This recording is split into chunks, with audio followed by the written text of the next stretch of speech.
po natin mga kasikap yung North Avenue Station ng Metro Manila Subway. Contract package 101. Sa 101 na package, apat silang magkakasama. Ito yung East Valenzuela, tapos Quirino Highway, Tantalsora, tapos ito. Yan yung gantry crane double girder. Mga kasikap yung latest na progress dito. So halos lagpas na kalahati yung roofing na na-install na dyan. Tapos dito sa unang palapag, ayan, may nakasintada na hollow blocks. Tapos sa pangalawang palapag, ganun din, no? Halos mapuno na ng hollow blocks. Tapos ito yung pier column ng turn back guideway. So ayan, unang tapos na, no? May coping beam na yan. Ang sasalo dun sa kabila, wala pa. Dito nagka-problema mga kasigap yung BF Corporation. Kaya sila tinerminate ni Secretary Vince Dizon. Ito dito sa part na to. Bali, tatlong steel box girders pa ang install sana dito. Kaso nagka-problema nga. Kaya magandang hapon po sa inyong lahat mga kasikap. Time check po tayo. Alas 5:30 na po ng hapon at kaka-out ko lang sa aking work. Nandito na tayo sa may Miriam Defensor Avenue. Madadaanan po natin yung North Avenue ng Metro Manila Subway, contract package 101, at yung North Edge sa Common Station MRT7 hanggang dun sa may Unified Grand Central, at yung concourse sa SM North EDSA. So madadaanan natin yan, kaya i-update ko po kayo. So bago tayo magtungo doon, ayan, kunan ko po muna mataas na mga condominiums na to, no?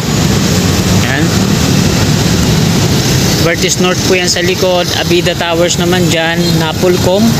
Tapos ayan yung Metro Manila Subway contract package 102 naman. Ito naman yung Quezon Avenue Station. Ayan, no, nakikita na yung mga bentonite container tanks na bago nilang inilagay dyan sa likod ng kulay green na bahay na to. Ayan po yung Manila Seedling Banks. Yan, sa likod niyan yung Quezon Avenue Station ng Metro Manila Subway. Tapos EDSA na yan sa kabila, Abida Towers naman po yan. So ayan, nakuha na po natin dito mga kasikap. Diretso na po tayo. Ayan, dito sa may Court of Tax Appeals. So diretso tayo.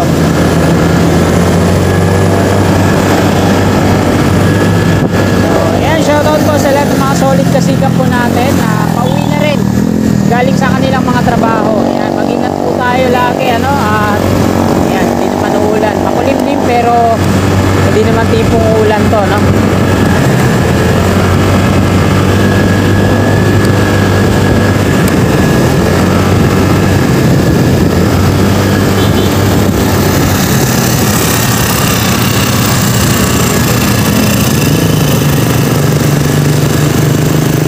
Tagalan natin din nakakapagpalipad ng drone dito sa may UCMC, no?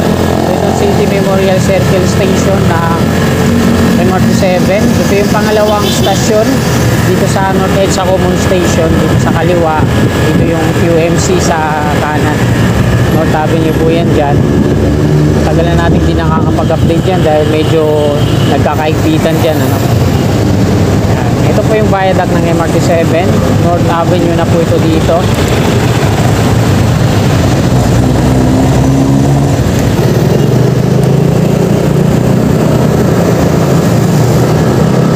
Dito na tayo sa North Avenue.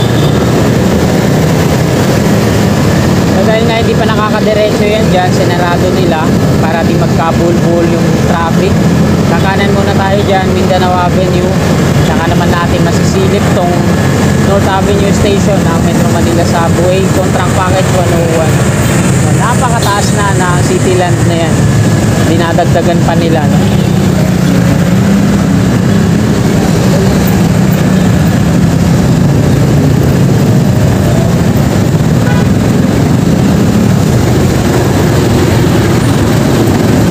Nasa unahan lang natin yung North End sa Common Station ng MRT7.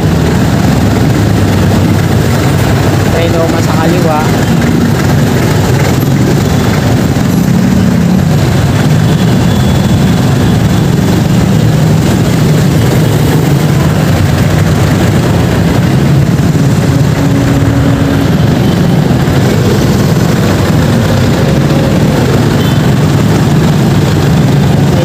May nanguhuli pala dyan.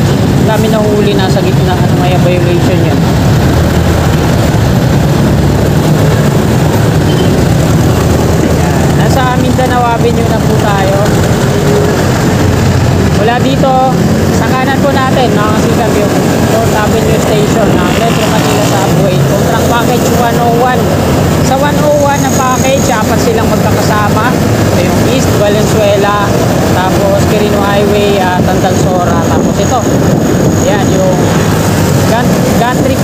double girder din yung mga gantry crane dito, ano? Talagang pang bigatan yung mga load na binubuhat niyan. Dami nilang mga mobile crane dito. Tapos napakahaba po na itong estasyon na to, no? Hanggang dun sa unahan, ayun yung mga bentonite container tanks nila, yung mga tambakan ng mga bentonite slurry. Ito yung inahalo nila pag nagdi-drill.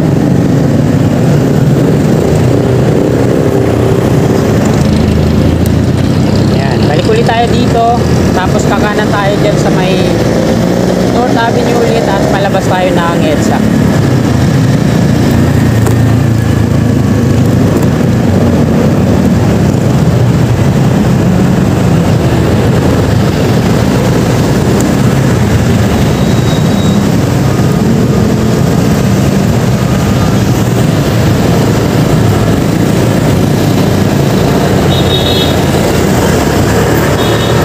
Maganda akong nakitang pwestuhan dito pag nagpalipad ako ng drone.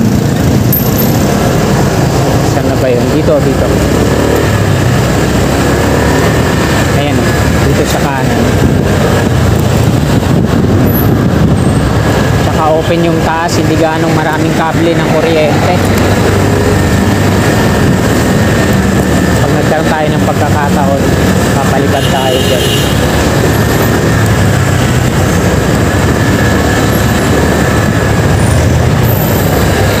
Pwede rin dito sa may Sogo. Hindi, ang daming mga kable ng kuryente, sasabit tayo dyan.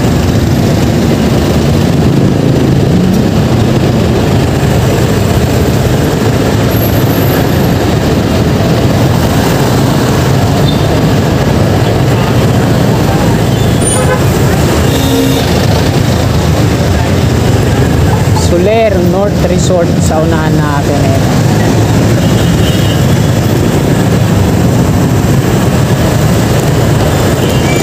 Kakanan na po tayo dito. North Avenue na po ito ulit, no? Yung diretso sana yan diyan, kaso sarado.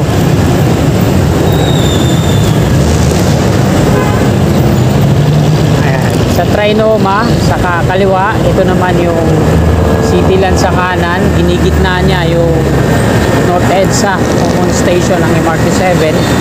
Ayan, no? Busy yung mama, parang nangungulekta ng maliliit na bakal-bakal dyan sa gitna. Ayan, mga steel girder, pagayan yung tinangay niya, talagang paldo-paldo yung kita niya. Kailangan ng heavy equipment para buhatin. So ito na mga kasikap, dito na po tayo mag-update.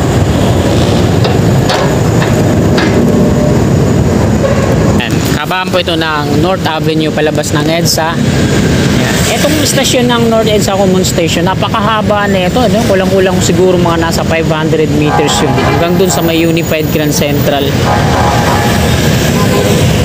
At ito na nga mga kasikap yung latest na progress dito. So halos lagpas na kalahati yung roofing na na-install na dyan.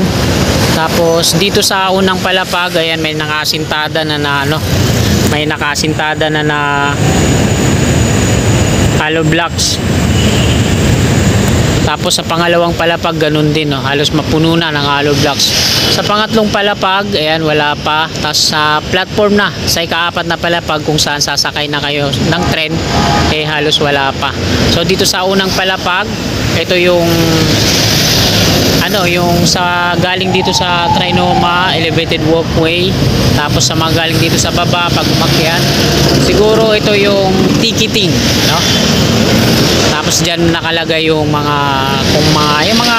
manininda, tapos kung may mga pwesto-pwesto diyan, pagkainan. Tapos sa pangalawang palapag, malamang ito yung concourse kung saan mamimili ka kung patungo kayo ng San Jose del Monte, Bulacan o patungo kayo dyan. Sa ikaapat na palapag naman, ayan na yung platform saan sasakay na kayo ng tren. So ayan yung sa roof niya mga kasikap. Ayan, hanggang lagpas kalahati na yung na-installan nila ng bubong. Tapos sa kaliwa, ayan yung hagdan. Tapos yung dyan i-connect yung mga elevated walkway galing dito sa Trinoma, tapos dito sa SM North EDSA naman sa kanan, tapos dun sa may sa may Unified Grand Central Common Station patungo din dito, no. Ito yung mga steel beam na naglalakihan, yan. Tapos yung mga steel girder, ganyan din yung ini-install dun sa Quirino Avenue, no. Yung on-ramp to South Along Osmeña. So ang gumagawa po dito ay ATAD Steel Corporation, na siya din gumagawa dun sa Quirino Avenue, nag-install ng mga steel girder. At ayan mga kasikap, nakuna na po natin dito ng update. So hindi naman totally maganda yung kuha natin kasi wala tayong drone na ginamit.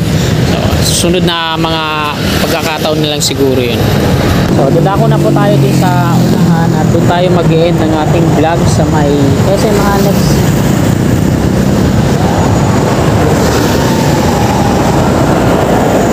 So ayan, hindi pa napifinishing yung mga hollow blocks dyan. Dito sa baba yan, yung mga steel deck platform na yan, at malamang yung unang floor ay konkreto na yung slab.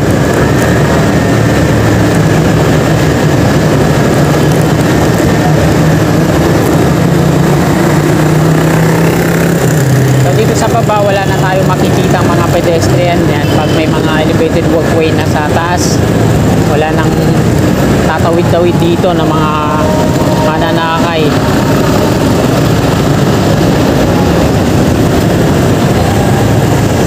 So dito makikita natin mga kasigap, ito yung mga pedestal niya, may mga steel columns na yan, yan. Puro bakal po yan. Bali yung konkreto dito ay yung mga pier lang, tapos yung mga pedestal na to kung saan nakapatong itong mga steel column. Jeepney terminal.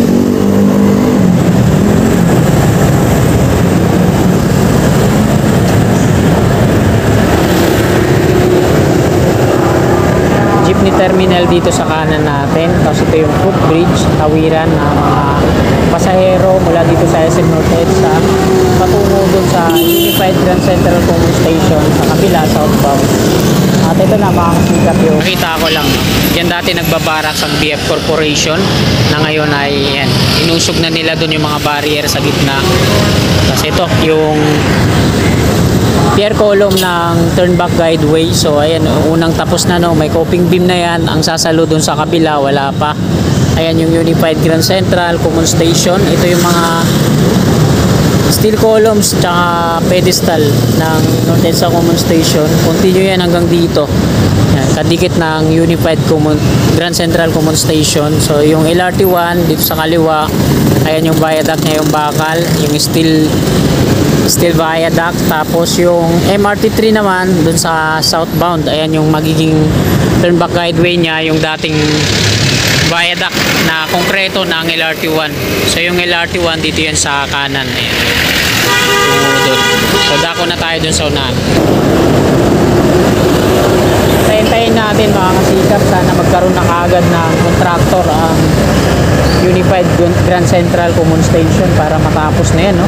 Para diretso na yung LRT1 hanggang dito sa Unified Common Station, no? Para wala nang babaan pagdating sa FPJ, hindi na bababa, diretso na dito sa SM North, tapos tsaka lilipat naman sa MRT3 kung patungo ka ng Pasay, paikot. Yan, ito na yung concourse dito sa SM North EDSA. Maganda. Tapos yung concourse dun sa Ortigas Station, carousel, tapos yung MRT3. So inuumpisahan na rin kasi meron ng mga dun, pier columns nasa gitna, tapos dito sa Mega Mall, no? Nakita natin yan last update natin sa Show Boulevard. So napakaganda din mga kasikap ng gagawin nila doon. Basta SM yung nagpagawa, yan, walang kurakot yan. Pantay sarado yung contractor na gagawa dyan. Saan natin na mas maganda pa yung concourse na gagawin doon kaysa dito SM North EDSA. Ito yung steel viaduct ng LRT1. Dito yun, oh. So dito sila nagka-problema. Dito nagka-problema mga kasigap yung BF Corporation. Kaya sila tinerminate ni Secretary Vince Dizon. Ito. Dito sa part na to. Bali, 3 steel box girders pa ang install sana dito. Kaso nagka-problema nga. Dito sila nadali, no? Kasi ganito kaya yan mga kasigap. Yung rail track dun sa kabila, yung konkreto na yun na viaduct, dapat kapantay siya dito sa magiging steel viaduct na to, yung rail track din niya, no? Kaso mas mataas to kumpara dun sa kabila. Ayan, no? Yung steel box girders na to na magiging steel viaduct niya, eh, kalibel dyan sa parapet wall ng LRT1. Kaya pag naglagay pa sila ng riles, eh masyado nang mataas mga kababayan. Napakataas na. Eh sabi ni Secretary Vince Dizon, eh tatalon